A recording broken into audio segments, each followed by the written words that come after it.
aire. Estamos en la terraza de Urbana Play con el director guionista Bruno Estañaro. Gracias por venir, Bruno. Es un placer enorme. Acercate el mic, ahí hablale cerquita al micrófono, si no orientátelo a la boca, así se te escucha en el año de la reposición de Ocupas, con un éxito increíble. Te decía Clemen recién en la silla donde estuvo Ariel Staltari, donde estuvo el Chiqui. Una presión muy grande. ¿Por qué? Y porque ellos son graciosísimos. Yo soy Bueno, pero sí. soy un simple director. Pero que se anima a pasar del otro lado, ¿no? Digo, en el show de Santi te subiste a tocar. Sí, bueno, pasa que eso era motorizado. un viejo sueño. Eso ¿Te faltaba? ¿Te lo a debías? full. De hecho, bueno, ya en la época de Ocupas, toda esa línea del personaje de Ricardo, de que el tipo en realidad tenía un grupo que se llamaba Los Mantenidos, era en realidad un dúo de mi adolescencia. Estás en todas tus películas, van apareciendo. Es inevitable que un poco vayas apareciendo, ¿no? Pero bueno, la frustración que arrastraba el personaje básicamente era la misma que arrastraba en aquel momento y que todavía de algún modo tengo, ¿no? Por más que hayas cumplido este pequeño sueño. Sí, porque era un poco más osado para mí la idea de involucrarme con la música y a veces me pregunto qué hubiera pasado, o sea, como que me queda esa asignatura pendiente de decir, ¿y si hubiera ido por ahí, qué onda?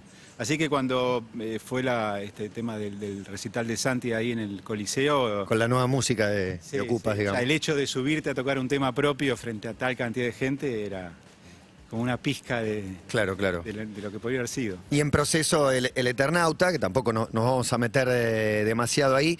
Te quiero arrancar preguntando, ese cafecito con Claudio Villarroel, con Tinelli, no sé, en el que, ¿qué te propusieron? ¿Qué te pidieron? ¿Qué vieron en vos después de ver Pizza Birra Faso? ¿Para hacer qué te buscaban? En realidad el vínculo... ¿Cómo va?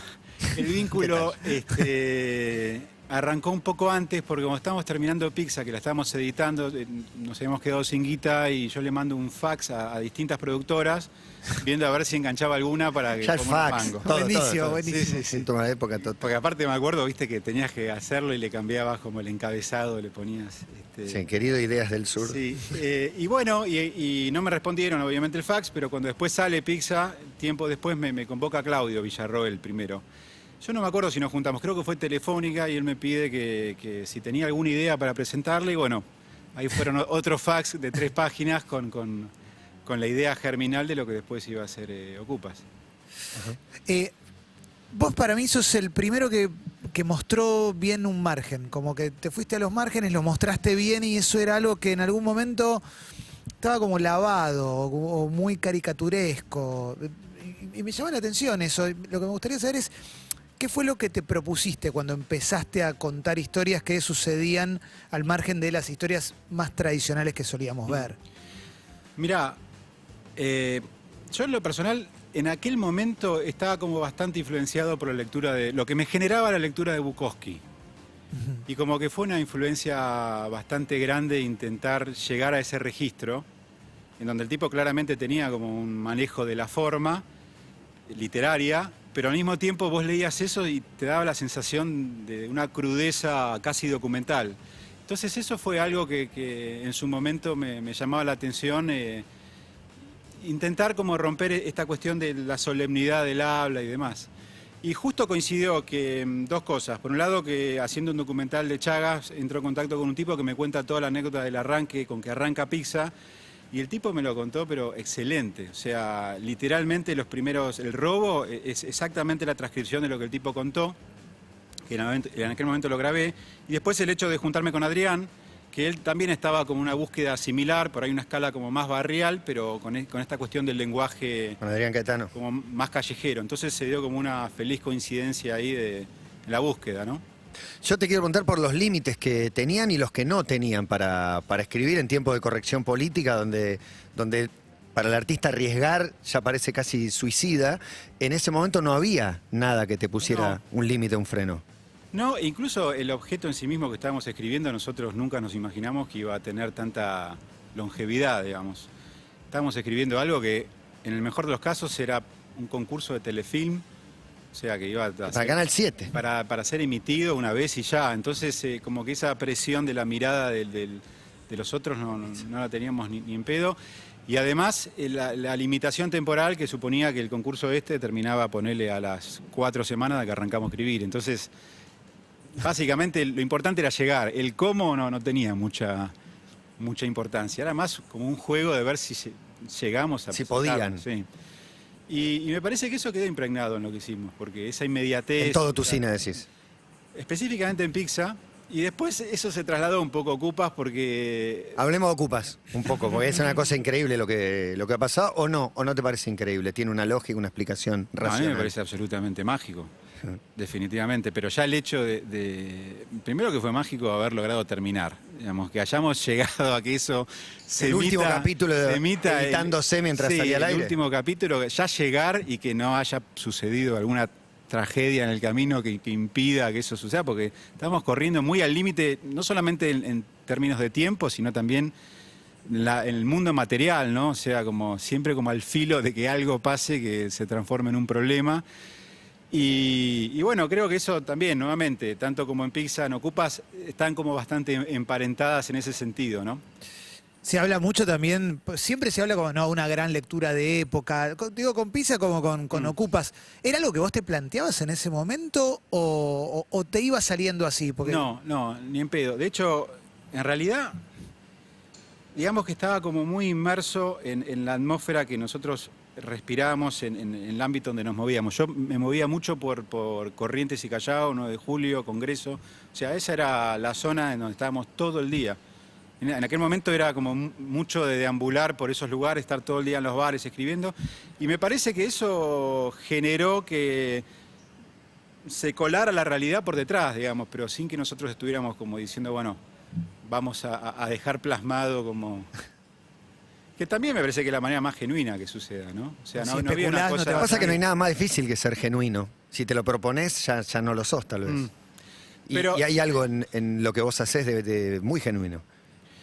Sí, en aquel momento, digamos que al ser tan pibes y cierta inocencia, como que ni siquiera nos lo planteábamos, Claro, ¿no? claro. Y Ocupas particularmente, yo lo vivo como algo como, de verdad, como muy colectivo, la creación de eso, en donde está como embebidas un montón de experiencias de amigos, o sea, como que hay mucho de charlas de amigos Claro. que terminan derivando después en el motor inicial. Obviamente eso después tiene una elaboración y le vas como encontrando... No, pero es un arte el hecho de dirigir o liderar o armar un guión y dejarte llevar por las pequeñas cosas que van apareciendo en el Sí, camino. Y a mí vos me gusta hiciste mucho, ambas. a mí me gusta mucho ese estilo y al mismo tiempo me doy cuenta que no es tan sencillo en el sentido de que tampoco puedes estar siendo tan lábil de que todo te mueva y que todo te parezca No. interesante. Entonces como que ahí un poco el tema está en encontrar el punto de equilibrio, ¿no? Y también, obviamente, ya te digo, por ejemplo, no sé, viaja a Quilmes a pegar merca, eso surge de una anécdota, digamos, real, de que nos cuentan, pero después como que lo vas alimentando de elementos 100% de Sí, sí, sí. ficción, ¿no? Estoy pensando en, no sé, pensamos en Pizza y Rafazo y en Ocupas hay un tipo de actor que es o el famoso no actor de los 90 o el que está empezando. Y si nos vamos al Gallo para Esculapio, ya tenés a Brandoni, tenés a Peter Lanzani. Digo, ¿cómo cambia el proceso de crear algo cuando, no sé, cuando vas a laburar con pibes que recién están arrancando y tienen otra frescura que cuando vas a laburar con tipos que quizás para dirigirlos puede ser lo más fácil, pero también se te puede plantar y decirte, yo quiero hacerlo de Sí, otra y manera? bueno, tenés que aplicar diferentes herramientas, digamos.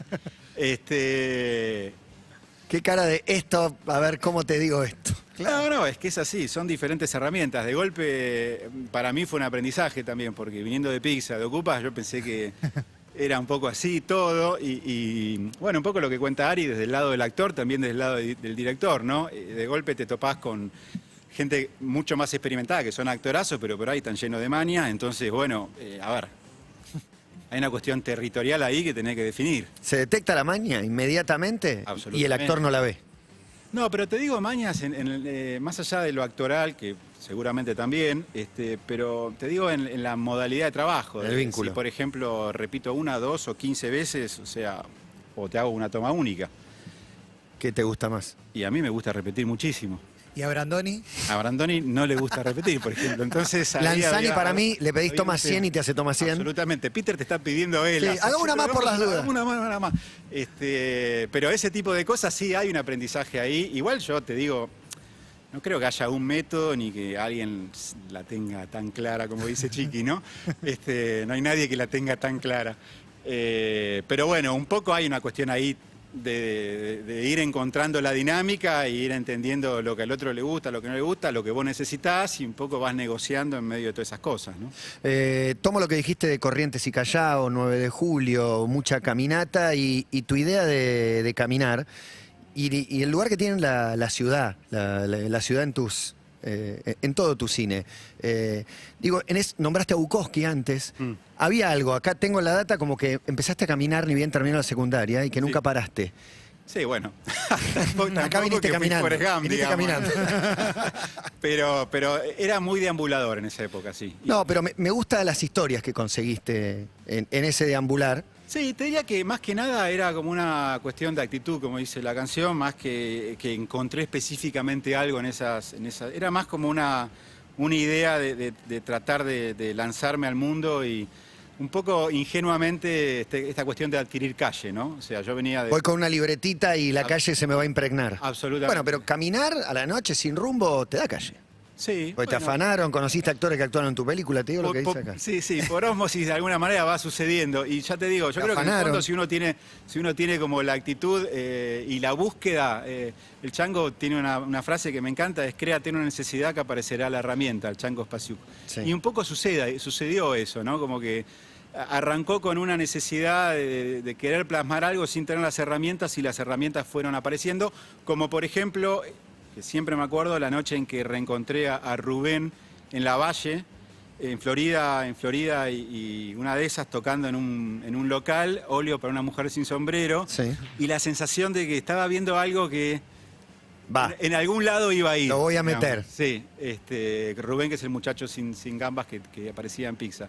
Ese tipo de cosas, y después un millón de otras que no condujeron a ningún lugar y bueno, pero... de algún modo quedan. ¿Pero qué pasó que dijiste, voy a salir a caminar con mi libretita? Esto de tener calle. Mira, en realidad, si me voy un poco más atrás, el primer incidente que me hizo empezar a tener esa cosa deambuladora y un poco más solitaria fue la muerte de mi nona. Que para mí fue un episodio a los 15 años, 14 años, como que realmente marcó mi adolescencia, pues yo la amaba, la amo de hecho, y el hecho de ir al cementerio, a Chacarita, ese circuito que en aquel momento fue bastante recurrente, no te voy a decir que iba ni en pedo todas las semanas, pero un poco me caminar era más normal en esa época, por la calle, digámoslo. Sí. Hoy los chicos por ahí no andan tan... Bueno, poner entonces salir y ir caminando hasta su tumba y volver, es una cosa muy loca, pero después terminó como generando en la costumbre así como más de ambular. Sumado a esto que te decía de cierto costado literario, porque también estaba Salinger, que era como el cazador oculto, que tenía esta historia de este pibito que empezaba a deambular por la ciudad y vivía experiencias. Y yo decía, quiero que me pase eso, quiero tener experiencias. Y de golpe las tenía, por ejemplo, como esto que mencionás, de un 1 de mayo, irme caminando a Isla Maciel y, viste, entrar ahí como Bocato di Cardinale, que me afanen. Regalado. Absolutamente regalado. Regaladísimo. Pero sirvió. ¿Sí? Sí, estamos hablando con Bruno Stagnaro, que va a dirigir Eternauta, Ocupas, Pizza Birra Faso, siempre dominando el diálogo. No, es que es espectacular. Pienso en esa ciudad, me imagino debe de haber sido fines de los 80 o principios de los 90. No sé, cuando vemos ahora Pizza Birra Faso y Ocupas, yo no sé si es la misma Buenos Aires, pero me gustaría preguntártelo a vos, porque para mí no sé si está exactamente esa Buenos Aires. Mira, yo por lo pronto lo que te puedo decir es que claramente yo no soy el mismo. Y en parte, la verdad que añoro esa libertad y también esa voluntad, ¿no? Porque tenés que estar muy libre, muy suelto en la vida para poder tener como esa cosa de, bueno, hoy salgo a caminar. Sí. O sea, la verdad que es de ese momento vital. Entonces creo que hay como una relación directa en que la gente que puede plasmar esa ciudad es la que hoy tiene esa edad, digamos, entre 20 y 30 pirulos, que es cuando estás como más abierto a que eso suceda. Cambió mucho en estos 20 años la vida. ¿Qué le ves de actual a Ocupas? Tiene un registro de época de algunas cosas que ya no son, pero tiene algo actual. Quiero saber vos qué le encontrás. Y yo pienso que la historia de afecto es lo que siento que es como más actual, ¿no? La búsqueda de un lugar afectivo, la amistad. Me parece que eso es lo que tiene digamos, en realidad lo que más me gusta de Claro, las claro. cosas que tienen actuales, sumado a todo lo otro que por ahí es menos simpático, que es la crudeza que no es tan distinta a ciertos sensaciones que se pueden tener hoy en día, ¿no? Respecto de todo. ¿Y algo te da risa por lo fuera de época que lo ves o ternura, digamos? No, me encanta, por ejemplo, el tema volviendo a esto de que ya no se camina tanto, me encanta toda la línea de que Walter era el único que tenía celular y que eso le daba como un poder, y que las comunicaciones con el afuera pasaban a través de él, ¿no? Que me retrotrae a cuando vos llamabas y le dejabas el mensaje Claro. a alguien y toda esa parte que en un punto me hace pensar como que esa cosa de la espera, ¿no? Como que hoy estamos tan habituados a la inmediatez en todo sentido y en aquel momento como ese delay entre querer algo y obtenerlo, que muchas veces terminaba siendo bastante enriquecedor. Sí, sobre todo, no sé, si querías ver una película y la tenías que encontrar, era difícil, o encontrar un disco. Digo, son otros tiempos, es otro mundo completamente. Absolutamente. De hecho, el concepto de ir a una biblioteca a buscar algo, no sé, lo que fuera, la biblioteca del Congreso. A la hemeroteca. Y el traslado hacia ese lugar físico, ¿no? Y a su vez en el traslado estás como en contacto con lo inesperado y con la realidad, que digamos que cambio ahora estás en la computadora y lo tenés inmediatamente. Los traslados con amigos para mí son como, yo pienso Son en mis inolvidables, amigos, para ellos los inolvidables. traslados siempre Caminatas, son buenos, viajes. en un bote. Absolutamente. El viaje. Quiero seguir con Ocupas. No puedo parar. Los primeros encuentros con los protagonistas. Creo tenías claro el lugar de Rodrigo de la Serna. Sí. ¿Y los otros? Bueno, a Franco lo tenía bastante claro porque era amigo de mi hermano. Y de hecho era una figura que venía bastante a mi casa, Franco, en aquella época. Y los otros no. Los otros fue una búsqueda y en esa búsqueda creo que los ¿Te dos... acordás los primeros encuentros, la primera vez que los viste? De Ali me acuerdo perfectamente porque me acuerdo estar viendo el VHS en donde lo vi por primera vez, que tenía una remerita con un signo de Ferrari. Y me acuerdo porque en ese momento vos veías casting y generalmente, bueno, veías, no sé, 20 segundos del actor, acelerabas hasta que llegaba el siguiente. Y me acuerdo cuando detuve la aceleración y apareció, inmediatamente dije, este pibe tiene algo. En aquel momento no sabía que era para Walter, pero sí me llamó la atención la verdad que él tenía. Así que esa fue la primera vez que lo vi a él. Y después... Diego Alonso, ¿qué hay, Chiqui? ¿Eh? Diego Alonso. Diego Alonso, que fue uno de los más difíciles, porque en aquel momento yo inicialmente pensé que el pollo iba a ser Jorge Cezanne, que era el que había sido como Ajá, en Pizza Grafaso. en Pizza Grafaso. Y después, bueno, la aparición de Dante, que también fue como todo un... El todo negro un- Pablo. Sí. Ese encuentro es Y ese momento maravilla. también me lo acuerdo Maravilla. porque me llevó Claudio Zambi, que era el jefe de producción, que me dijo, vení que te quiero mostrar un lugar, que era una especie de local al lado de las vías de La Boca, y además quiero presentarte a la persona que vive ahí porque me parece que puede ser interesante. Y cuando fui y lo vi dije, boludo, este chabón Ya, ponelo al aire. en algún ya. lado tiene que entrar. Tampoco tenía claro que fuera el negro Pablo, porque si vos lo ves a Dante, no te parece ni en pedo que fuera el antagonista, digamos, porque físicamente el tipo es chiquito, tiene esa voz finita. Entonces era como difícil Es imaginarse. que todo eso después juega a favor. Absolutamente. Pero pasa que esas son cosas que te das cuenta después. Claro, claro. Antes como que decís, pará. Y la escena también la hicieron, esa escena con... Sí, la escena del Mascapito, en realidad lo que nosotros teníamos, y eso fue una cosa muy afortunada que nos pasó, que cuando Dante viene al casting teníamos armado lo que era como la estructura del capítulo, la Biblia del capítulo, pero no teníamos el desarrollo de los diálogos. Entonces sabíamos más o menos lo que pasaba, pero no cómo. Y entonces, bueno, vino Dante y yo le planteé todo el contexto y el chabón arrancó y lo que vos ves, el Lo inventó resultado él. final, te diría que un 80% es todo lo que el tipo dijo. Solo tuviste que corregir, encauzar un poquito, pero el chabón tiró Sí, toda esa no, data. después un par de boludeces que tenían que ver más con cuestiones narrativas, digamos, de detalles. Pero digo, el grueso de lo que está ahí lo tiró él, o bien en el casting, o lo que iba tirando mientras filmábamos, que también era una máquina el tipo, digamos. ¿Y vos cómo lo vivías? Porque calculo que el actor puede llegar hasta confundirse, o, no sé, tener un poco de miedo, digo, por entrar el personaje. Pero vos como director, ¿eso cómo lo vivías? Porque, no sé, pienso en un productor viendo eso y diciendo, esto es un hit. Y yo me acuerdo cuando estaba en el casting, dije, o sea, si logramos plasmar lo que el tipo hizo acá, si logramos recrearlo, porque ese era el otro problema. ¿Dejó después, llorando a uno? ¿Es real la historia? Que productor, yo no me acuerdo. Que Dante lo cuenta así, pero la verdad que no me acuerdo. Sí me acuerdo que el tipo que fue el partener de él lo hizo muy bien. De hecho, algunas cosas terminaron quedando de lo que dijo este otro actor que hacía como el personaje de Rodrigo.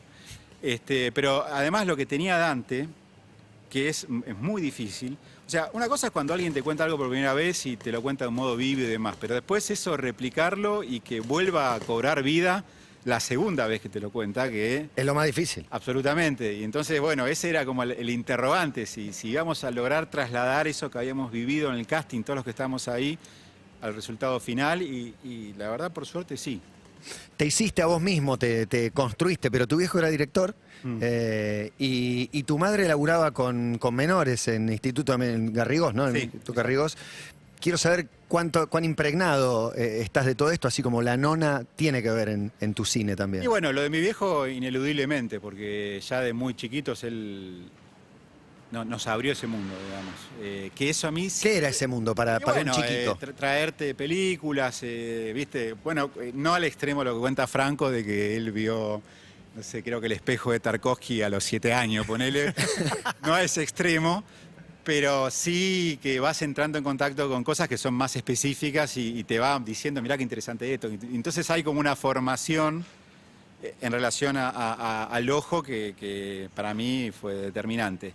Y que también en un punto me rompe las bolas. Por eso, volviendo a la cuestión Te tenés previa, que deconstruir, digamos, sí, romper un poco todo. no, esto de que a veces la sensación de que sí, pero ¿y si hubiera ido por el lado de la música, no tenía un pomo que ver, qué onda, digamos? Que siempre me quedó ahí bollando. Y después, respecto de mi vieja, yo siento que también en relación a esto de... ¿La ibas a visitar a tu vieja en Instituto de Menores, Recuerdo haber adolescentes ido un con par de veces. conflictos? Recuerdo haber ido un par de veces y me acuerdo de ver a estas pibas que estaban como asomadas por la ventana, mirando hacia afuera, un poco como enjauladas y sentir como qué loco, tan lejos y tan cerca, digamos, mundos tan diferentes y siento que eso en un punto influyó también en mi mirada, o por lo menos en cierta dirección hacia lo social en el cine que hice, ¿no? Tenemos acá dentro de la data que nos armó la producción una declaración relacionada con la corrección política. Matías en algún momento la Me mencionó. toqué el tema, sí. A la hora de escribir, ¿a vos te incide realmente eso? Porque, digo, también pienso, volví a Ocupas, es el mismo Ocupa de siempre, hecho y escrito en otro momento, y fue muy celebrado. Digo, ¿a vos te incide hoy ese fantasma de la corrección política? Trato que no me incida, porque la verdad me resulta que para la ficción es como que son mundos diferentes, digo, como que creo que la ficción tiene sus propias reglas y no lo veo como algo que merezca darle un lugar. Obviamente uno ineludiblemente narra desde uno, digamos, entonces la mirada va a estar ahí y bueno, siento como que no es algo que le preste demasiada atención y trato de dejar que no me influya demasiado, digamos, ¿no? Pero es una de las cosas que cambió, como cambió también el modo de musicalizar. Vos que sos un músico o hay un músico ahí adentro peleando por salir. En aquel momento, la musicalización de Ocupas, ¿cómo fue que se armó? Y esto que pasó ahora, que terminaste tocando arriba del escenario. Bueno, en aquel momento fue también un laburo bastante grupal, porque bueno, si bien aparecía, creo que en los títulos aparecía Jean-Pierre y después apareció Henry Bellande, la realidad es que participaba mucho Alejandro Broderson, el editor, mucho en la selección de los temas y algunas cosas que también iba tirando yo. Y bueno, ahora lo que teníamos era este famoso problema de que estábamos... Pero se podía poner cualquier cosa. Sí, sí. ¿No había que pedir permiso a nadie o el tema de los Stones? Por lo menos a nosotros no nos dijeron nada. No nos dijeron nunca nada y de hecho las cosas salían así. ¿Y ahora tener que armarlo fue un lindo desafío? ¿Tener que armar algo nuevo? Sí, ¿Cuánto te involucraste con Santi? Trabajo mucho. O sea, en el laburo ahora con Santi me involucré bastante y era algo que, la verdad que durante mucho tiempo dije, bueno, cuando llegue el momento, porque era demasiado grande, ¿viste? Era como medio titánico y eran muchos temas los que había que reemplazar y implicaba un laburo grande. Pero bueno, De alguna manera siento que ese tiempo que pasó terminó jugando a favor por otras cuestiones, porque se desarrollaron un montón de cosas técnicas que permitieron que el programa ahora se vea mucho mejor que en aquel momento. Y fue fue un milagro haberlo encontrado a Santiago. O sea, yo creo que dentro del mundo... ¿Cuándo supiste? ¿Siempre tenías esa ficha de ¿es este pibe o empezaste a buscar sin saber y lo encontraste? No, yo tenía algunos temas de El Mató que me gustaban para la versión esta que estábamos buscando reemplazos de temas y me junté con Santiago. Se lo planteé y ahí él me plantea que era fanático del programa y que quería Él un nos poco contó más. en esa misma silla que él se encontró haciendo zapping con Canal 7 y la escena del Mascapito y que nunca más lo dejó. Como que entró por ahí Sí. ese día. No sé Sí. qué hablaron ustedes. ¿Sabes que no hablamos mucho? De hecho, es bastante particular. Porque... Él es bastante tímido también. Sí, por eso te digo, es muy bueno porque tuvimos como mucho intercambio por WhatsApp en el momento de la gestación de los reemplazos y demás, pero cuando nos vemos es como que... Hola. ¿viste? Es Amo a como esa persona. breve el encuentro en general, generalmente por mí, pero un poco... Pero los también dos por son él, un poco, son muy compatibles, me parece, ¿o no? Sí, pero tenemos una relación más a la distancia, digamos, como antes por ¿Qué tan correspondencia. solitario sos? ¿Eh? ¿Qué tan solitario sos? Y bastante. De decir que, bueno, tengo mi familia, que ¿Tenés hijos? sí, tengo 3 hijos, tengo mi mujer, es como que me encuentro muy cómodo dentro de ese núcleo, digamos. Y también eso es una cosa que me llama la atención, que haya podido plasmar algo en donde está tan presente la amistad y el valor de la amistad, que era algo que en aquel momento estaba muy presente en mi vida. Sigo teniendo amigos, pero siento como que a medida que uno va creciendo, yo por lo menos me voy como recluyendo cada vez más, ¿no? Me encantaría volver a tener esa disponibilidad. Pero a la edad de Ocupas, a los 20, significa algo que por ahí ahora cercado a los 50 no es exactamente igual. Y bueno, un poco la familia va ocupando ese lugar de pertenencia pero bueno, más allá de eso sí, me reconozco como un tipo bastante solitario. De hecho, me costó bastante venir acá. Gracias por venir. Por favor.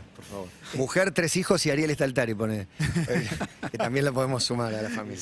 Sí. Sin entrar obviamente en detalles, pero pasaste de hacer una película, mandar el fax para poder terminarla y demás, a que te convoquen para la que nadie se animaba, para la que estaba siempre ahí, nadie la podía hacer.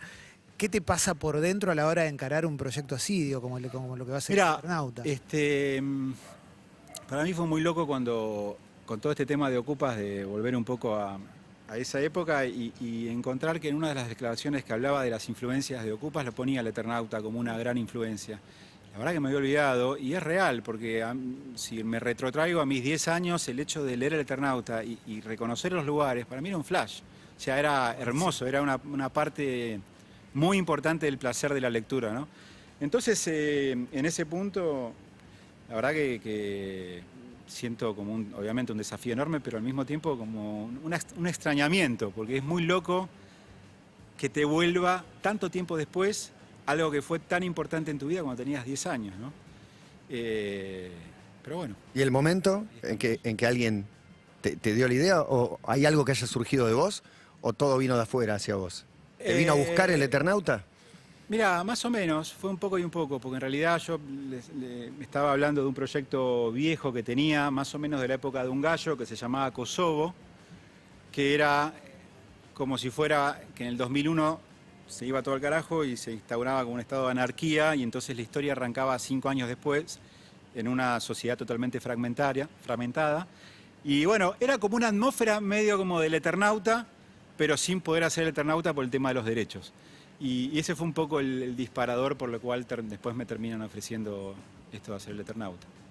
Espectacular. Bien, bueno, vamos a cerrar con una canción. Para mí te bajaste el precio todo el tiempo, pero te banco, porque es un poco tu estilo. Hiciste un montón de cosas, la música toda tuya, y la escena de Mascapito, ponele que está bien, le damos al Negro Pablo mucho, el 50. No, es real que es así.